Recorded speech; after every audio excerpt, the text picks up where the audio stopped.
good taste. Fasilitas busnya apaan aja, Cang?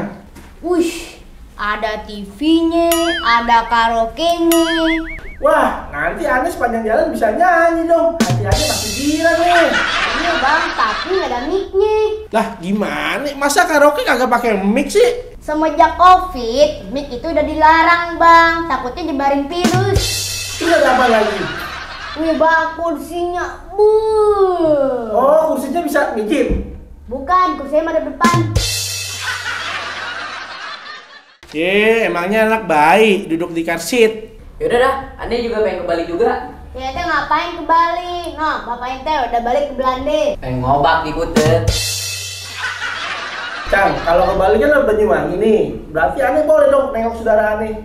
Jadi itu turun Banyuwangi. Kagak usah turun, kan saudara Ane tinggalnya di pinggir jalan. Tinggal nengok. Halo. Terserah dah, ente mau nengok kek, nganga kek. Repot bener, Ane mesti tahu ente ngapain. Ya, Cang, namanya juga orang galau. Jadi tanyanya wajar dong kalau kagak jelas. Buka ente juga kagak jelas. Nih, tiket satu. Berapa tuh, Cang? 1 juta aja. Mahal banget, kagak bisa kurang apa? Ada setengahnya, kadang bisa reng, kadang kagak. Cang, Ane mau ke Bali itu buat seneng-seneng, bukan buat mati. Udah situ jalan sono. Yaudah bang, penjual tiket kagak punya ramah-ramahnya. Ane ramah sama orang, lah dia modelannya udah kayak kentut tempayan.